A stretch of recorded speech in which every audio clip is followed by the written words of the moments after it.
Čaute, som tu opäť s ďalším vydaním Question and Answer, Fragen und Antworten, Kérdések és válaszok, Pucsipen und Alosarel. Posledný jazyk bol po rómsky, kvôli mojej novej láske, ktorú ľúbim strašne dlho, už 4 dní, celých 24 hodín. Včera mi došlo na mail presne 16 783 mailov a niektoré som si vybral spomedzi tých otázok, čo ste mi poslali. Takže poďme k prvej otázke. Ahoj, volám sa Níma Ferko. Som zo Žiliny, cvičím asi 4 dní. Zatiaľ som cvičil všetko po jednom. Do posielky chodím 3-krát za 2 dní. Moje doplnky sú kačacia masť a po tréningu valaské za ucho 3-metrovou fujarou. Chcel by som sa spýtať, či by bolo rozumné natrieť tú fujaru tou masťou, aby som znásobil anabolický efekt. Takže, čau Níma, tou fujarou by som ti odporúčil každý deň preplesk aspoň minimálne 3-krát. A čo sa týka tej masti, používaš veľmi zlú. Ja by som ti odporúčal každodennú čerstvú masť z vlasov.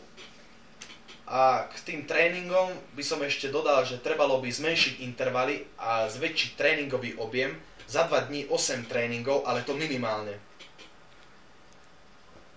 Poďme k otázke číslo 2. Táto otázka bude osobnejšieho charakteru, ale nevadí, poďme na to. Nazdar, volám sa Ernest Kabaj z Bátorových Kosí, Bátor Kesí.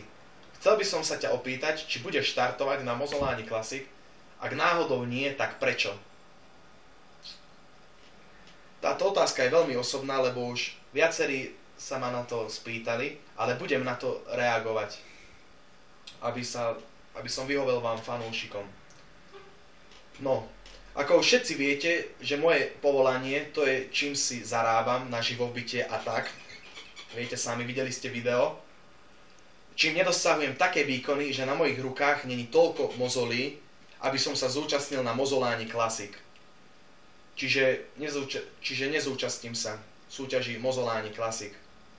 Ale poďme ďalej. Otázka číslo 3. Serus, volám sa Sandokan Stojka a chcel by som sa spýtať, či by si mi vedel odporúčiť, jaké kombinácie a špekulácie suplementov na abnormálnu objemovku, to je 150 kg a vyššie. Viem, že žrať jak prasa je základ a veľa mastných kokotín, ale niečo by si mi mohol poradiť, čo je extra tučná pičovina alebo nejaká cukrová zabíjačka. Fú, ty kokot, 150 kg, dobré prasa si, no. Ja osobne by som ti odporúčal pre tréningov moja vlastná výroba, koktail, tzv. Hnačkový sen, kreatín s kakaom vymiešaš do tohto kýbla, nech sa to celé pení. Keď sa to bude peniť, tak postupne prileješ 3 litre jahodovej šťavy a nakoniec zajebeš kilo cukru aj s balením. To celé vypiješ naraz. Ale základ je, že sa nemôžeš pogrcať. To je taká lahôdka. Ale prejdime k hlavným jedlám. Obed by som ti odporúčal 10 langošov poliatých čokoládovou polevou s kyslými uhorkami, aspoň zo 2 zaváraniny. Oky, prestaň! Môj pes. Poďme ďalej. Takže tých 10 langošov na obed s kyslými uhorkami, aspoň zo 2 zaváraniny.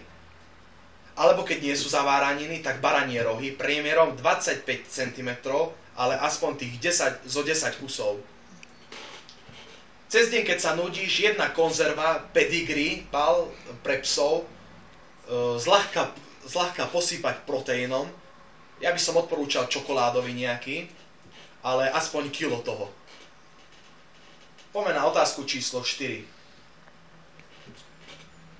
Ako čítam zas osobná, toto bude pecka, ale poďme na to. Som vám otvorený. Zdravím ťa, volám sa Koloman Lakatoš. Pochádzam z Bytunkova 13. Moje PSČ je 0905 Orange. Fú, toto je dement, neviem na čo mi to píšeš. Dobre, poďme na otázku. Chcel by som sa ťa spýtať, prečo si vystriedať toľko posilovní, lebo sa chyrujú rôzne verzie. Jedna z nich je, obťažoval si malé deti od 10 do 12 rokov a svojim údom v posilke, po posilke si bol a po skončení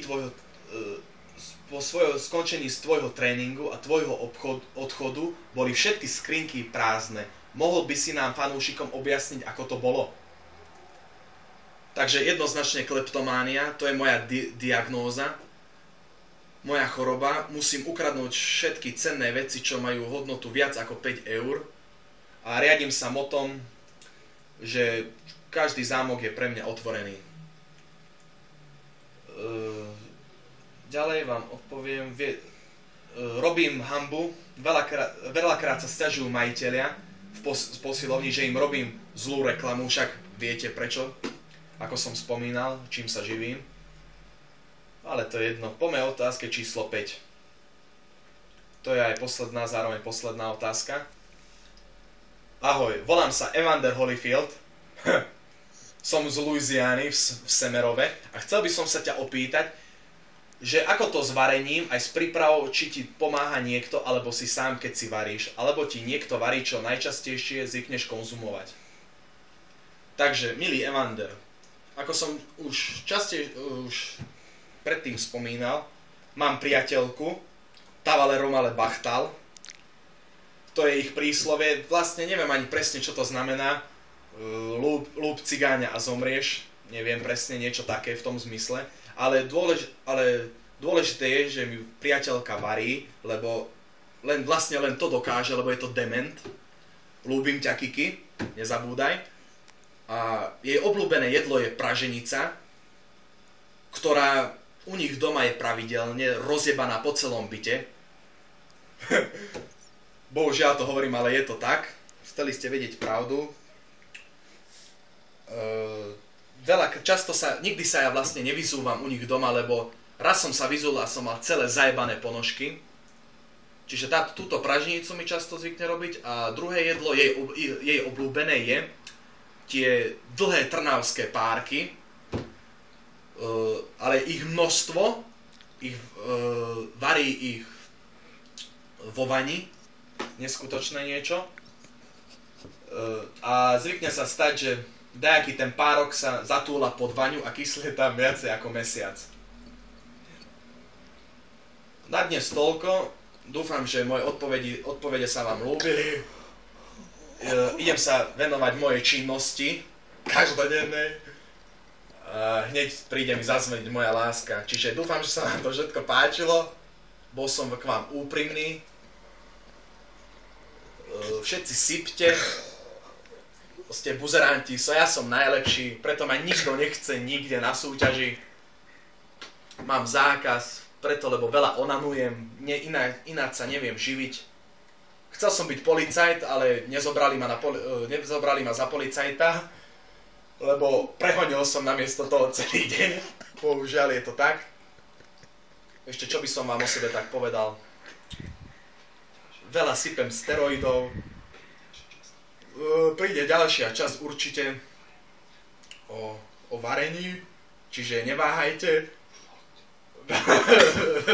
Veľa hoňte si doma.